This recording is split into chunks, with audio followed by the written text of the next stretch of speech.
Hi, I'm Michael Joy. Welcome to another reaction video. I want to say up front here, if you're a subscriber or catching this video randomly, just know that this is a mold making video.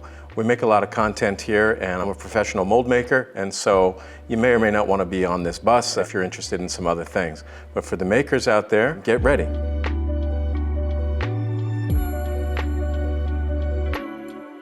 Welcome to a very interesting reaction video for the mold makers out there. This is tying into our series of hand-ufacturing, where I'm going to be critiquing and embellishing some things about mold makers that I found on the internet and use their good skills or not so good skills to have some reflective commentary. I wanted to choose a sequence of videos that we're following to launch the hand-ufacturing platform that show a quick continuity / variety. We started with a higher level French guy. We went to a guy using 3D printing. Then I showed a beautiful production shop. And now I want to show you how they do it in India, because they got to make a lot of stuff cheap. And this is just amazing how simple it is, and the disregard for human safety that is, I don't know why nobody thinks about this. So what you don't see is the amount of people getting hurt or silicosis in the lungs. But let's focus on this unusual workflow.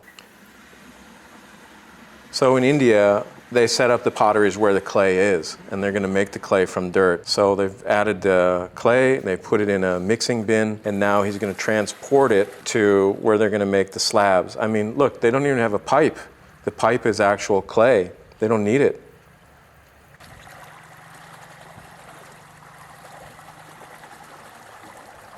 This guy's done this a lot.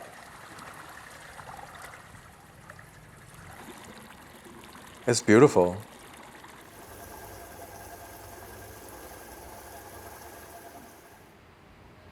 So these are drying beds. You certainly don't see this in the States. That's the water off, because as they dry, the water raises, the solids settle and the water comes to the top and it just waters off. I don't know where the water goes. And it's going to dry into these big chunks that they're going to press. These guys are these little skinny guys, but man, they can lift 50 pounds, 1,000 times a day.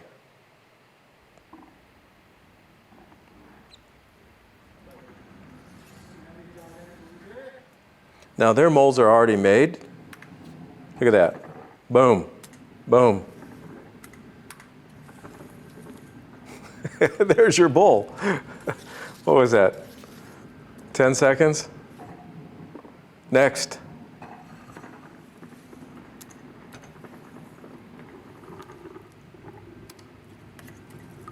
Guy's a machine. So basically they let these dry in the mold, and if they didn't have 1,000 molds, they couldn't make 1,000 bowls. Those will dry out in the sun, both the clay and the plaster, so they'll be ready to use tomorrow.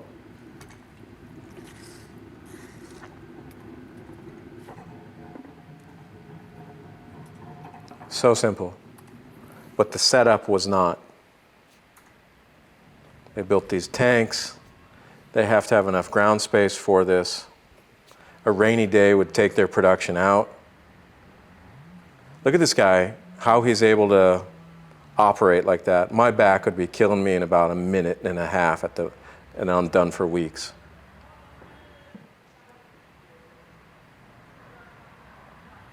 It's incredible. It's just how they roll, right? It's just their job.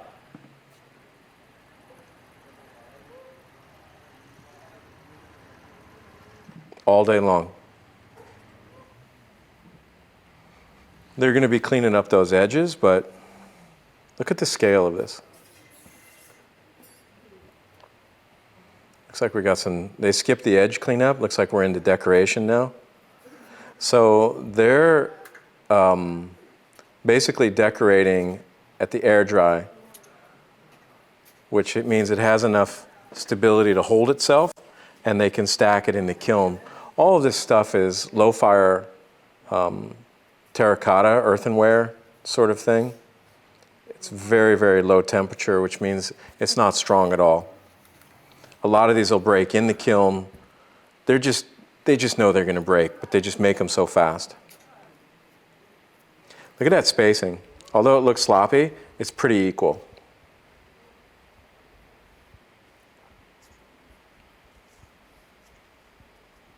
Why not? A little blue.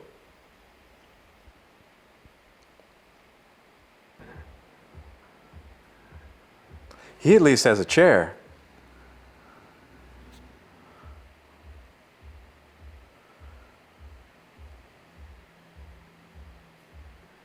So potteries like this, I would imagine, are generational, that it's a family that runs most of this.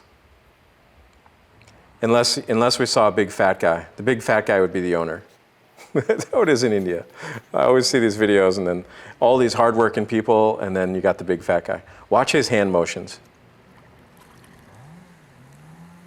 Off the bottom.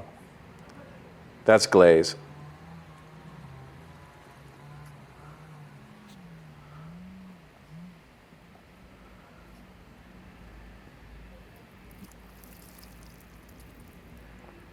I mean, what do these bowls end up costing?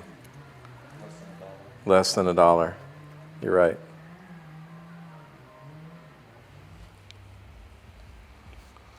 I never understood why they don't build on carts. You know, everything is on the ground, and then they have to pick it up from the ground, and then they put it back on the ground. I would be looking to get this up.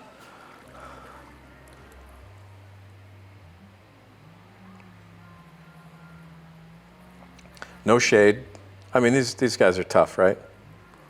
Everything that we take for granted here, which is, oh, my AirPods, oh, is there the break room? Is there food in the break room? This is a different type of life. They're using the rooftops of their facility for drying, which means that someone had to carry it up the roof on ladders or they're built into a hill. It looks like it's ground level. So they're loading a kiln right now. This is amazing. Nice.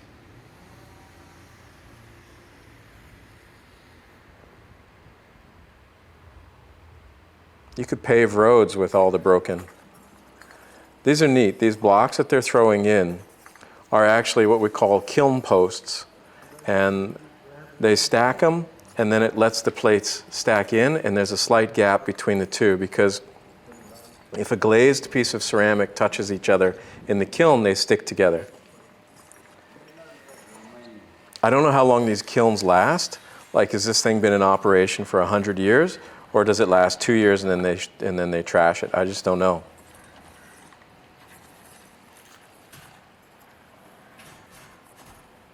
I'm thinking, how do they get out of there?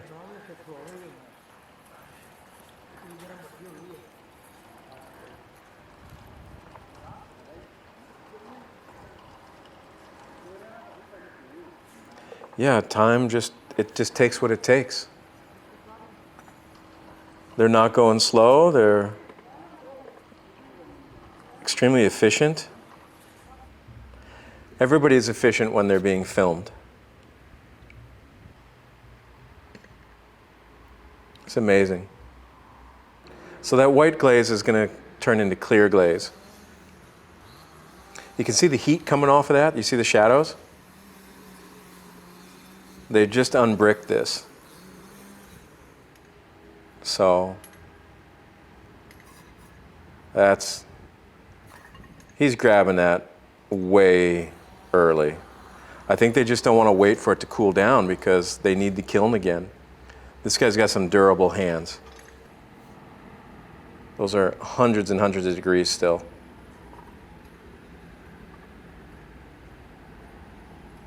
His glove, it must have a hole in it. You see that he adjusted it? Again, on the ground, and then someone will pick it up from the ground. These guys must have back muscles like a freaking lion.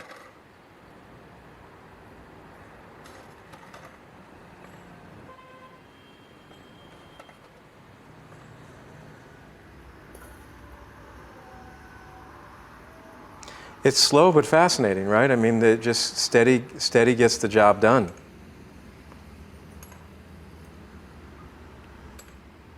Everything that doesn't pass inspection. Somebody with sunglasses, finally. No, the boss does this in these places.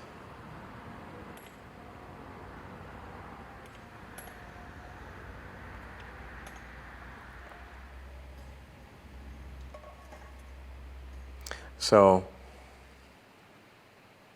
SkillSpotter is a neat website. They go to different parts of the world and they film these actions that are going on that nobody else would see. How they make cement columns, doesn't mean it's the super highest quality, but it's what the rest of the world is doing. And what I liked about this video is it shows just how real it is. The potter that you just saw, he's got 3D printers, he's got all this other stuff, he makes a few mugs, he sells them for $40. If you told them that they could sell one item for $40, they would lose their mind.